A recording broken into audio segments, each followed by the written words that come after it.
ശ്രീ സിബി മുഹമ്മദ് കൂടി നമ്മോടൊപ്പം ചേരുന്നുണ്ട്. സ്റ്റേറ്റ് എംപ്ലോയീസ് യൂണിയൻ പ്രസിഡന്റാണ്. സിബി മുഹമ്മദ്, നമ്മൾ ഈ ക്ഷേമ പെൻഷൻ തട്ടിപ്പുമായി ബന്ധപ്പെട്ട് ഒരുപാട് വാർത്തകൾ ചെയ്തു, ഒരുപാട് ചർച്ചകളൊക്കെ സംഘടിപ്പിച്ച് നടത്തി. പക്ഷേ ഈ മാനുഷിക വശം കൂടി പരിഗണിക്കണമെന്ന നിലപാട് താങ്കൾക്കുണ്ടാകുമല്ലോ സ്വാഭാവികമായും. ഈ 12,500 രൂപയൊക്കെ താൽക്കാലിക ജോലിക്കാരായി ശമ്പളം വാങ്ങുന്നവർ, അവർ അതിന് മുൻപ് വിധവാ പെൻഷനും വികലാംഗ പെൻഷനും ഒക്കെ വാങ്ങിയ പലർക്കും ഇങ്ങനെ ജോലി കിട്ടിയിട്ടുണ്ട്. പക്ഷെ അവരെ ആ ഗണത്തിൽ പെടുത്തുക എന്നുള്ളത് ഒരു നീതികേടായി കാണണ്ടേ?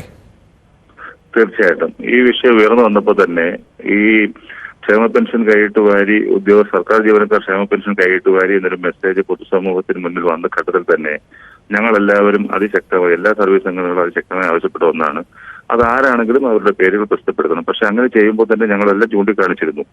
അന്ന് പ്രസിദ്ധീകരിച്ച ലിസ്റ്റില് കാണിച്ചിട്ടുള്ള ജീവനക്കാരിൽ മെജോറിറ്റി ആളുകളും പാർട്ട് ടൈം സ്ലീപ്പർമാരും അതുപോലെ ഓഫീസ് അറ്റൻഡർമാരും അങ്ങനെയുള്ള ആളുകളുമായിരുന്നു. പക്ഷെ പ്രൊജക്ട് ചെയ്ത് കാണിച്ചത് കോളേജ് അധ്യാപകരുടെയും ഹയർ സെക്കൻഡറി അധ്യാപകരുടെയും പേരുകളാണെങ്കിലും മെജോറിറ്റി ജീവനക്കാരും ഇത്തരത്തിൽ വളരെ താഴ്ന്ന ജീവിത വരുമാനം ഉണ്ടായിരുന്ന ആളുകളാണ്. അപ്പൊ തന്നെ ഞങ്ങൾ ചൂണ്ടിക്കാണിച്ചിരുന്നു ഈ വിഷയത്തിൽ അവരുടെ അറിവില്ലായ്മ കൊണ്ടോ അല്ലെങ്കിൽ അന്ന് പഞ്ചായത്ത് തലത്തിൽ സംഭവിച്ച നഷ്ടങ്ങളുമായി ബന്ധപ്പെട്ട് സംഭവിച്ച എന്തെങ്കിലും പിഴവുകൾ കൊണ്ടോ ആയിരിക്കാം പലർക്കും ഇത് പറ്റിപ്പോയത്.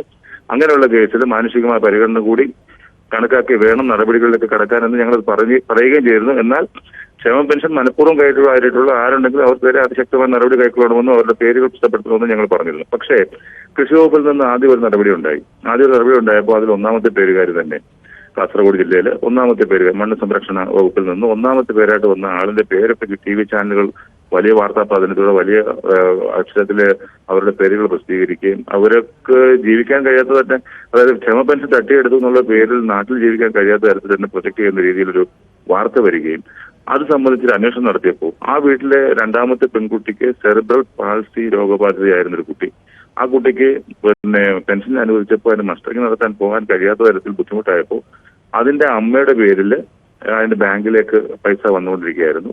അത് 6 മാസമാണ് ആകെ ആ പൈസ വന്നത്. ഈ വന്നു തുടങ്ങിയതിന് ശേഷമാണ് അവർക്കൊരു സർക്കാർ ജോലി, ഓഫീസ് അറ്റൻഡന്റ് ആയിട്ട് അവർക്ക് ജോലി ലഭിച്ച് അവർ പോകുന്നത്. അതിനുശേഷം അവർ മസ്റ്ററിങ്ങിന് പോവുകയോ അവർ പഞ്ചായത്തിൽ പോയി അന്വേഷിച്ചപ്പോൾ അത് മകൾക്ക് കിട്ടുന്നതല്ലേ, കുഴപ്പമില്ല എന്നുള്ള അർത്ഥത്തിലായിരുന്നു പറഞ്ഞത്. സർവീസിൽ കയറി 1 മാസം കഴിഞ്ഞപ്പോൾ തന്നെ അവർ മെറ്റേണിറ്റി ലീവിൽ പോവുകയും ചെയ്തു. അതിനുശേഷം അവർ മെറ്റേണിറ്റി ലീവിൽ ഇരിക്കുന്ന സമയത്ത് 6 മാസത്തെ പെൻഷൻ കുടിശ്ശിക അവരുടെ അക്കൗണ്ടിലേക്ക് ആകെ വരികയും ചെയ്തിട്ടുണ്ട്. അങ്ങനെ സാഹചര്യം ഉണ്ടായിട്ടുണ്ട്. പക്ഷെ ഇതൊന്നും വിശദീകരണം ചോദിക്കാതെ തന്നെ അതിനുശേഷം അടുത്ത മസ്റ്ററിംഗ് വന്നപ്പോൾ അവർ മസ്റ്ററിങ്ങിന് പോയില്ല, അവരുടെ പെൻഷൻ റദ്ദ് ചെയ്തു എന്ന് പറഞ്ഞിട്ട് പഞ്ചായത്ത് അവരെ അറിയിക്കുകയും ചെയ്തു. അപ്പൊ മറ്റു നടപടികൾക്കൊന്നും അവർ പോയതുമില്ല. അവർ പോലും അറിയാതെ അവരുടെ അക്കൗണ്ടിലേക്ക് അവരെ പൈസ എടുത്തിട്ടും ഉണ്ടായിരുന്നില്ല.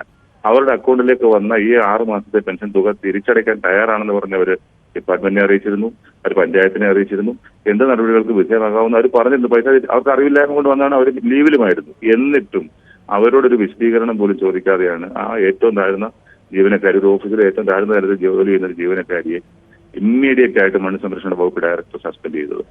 എന്തുകൊണ്ടൊരു ജീവനക്കാരുടെ വിശദീകരണം ചോദിക്കുന്നത്, എന്തുകൊണ്ട് നിങ്ങളിത് ചെയ്തു, എങ്ങനെയാണ് നിങ്ങളുടെ കയ്യിൽ പെൻഷൻ തുക എത്തിയതെന്നൊരു വിശദീകരണം പോലും ചോദിക്കാതെ അവരെ സസ്പെൻഡ് ചെയ്യുകയും ആ വാർത്ത മാധ്യമങ്ങൾക്ക് കൊടുക്കുകയും മാധ്യമങ്ങൾ അത് വലിയ രീതിയിൽ കൊട്ടിഘോഷിക്കുകയും ചെയ്തപ്പോൾ അവരുടെ മാനസികമായ പ്രശ്നങ്ങളെ സംബന്ധിച്ച്, അവരുടെ കുടുംബം അനുഭവിക്കുന്ന പ്രയാസങ്ങളെ സംബന്ധിച്ച് ആ കുടുംബത്തിലെ ഏക വരുമാനക്കാരിയായ ഒരാളിനെ സസ്പെൻഡ് ചെയ്യുന്നതിലൂടെ എന്ത് മെസ്സേജാണ് പൊതുസമൂഹത്തിന് നൽകിയതെന്ന് കൂടി നാം ആലോചിക്കണം. കാരണം അവരുടെ ഭർത്താവിന് ജോലിക്ക് പോകാൻ കഴിയില്ല. കാരണം മകള് വയ്യാതെ കിടക്കുന്ന കുട്ടിയാണ്, സെറിബ്രൽ പാൾസിയാണ്, ബെഡ് കുട്ടിയാണ്.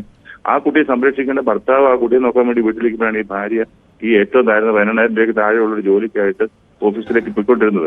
അവരെ സസ്പെൻഡ് ചെയ്യുന്നതിന് മുമ്പ് ഒരു വിശദീകരണം ചോദിക്കണ്ടേ? ഇത് ആവശ്യമാണ്. സിബിയാണ് ഈ വിശദാംശങ്ങൾ പങ്കുവച്ചത്. നമുക്ക്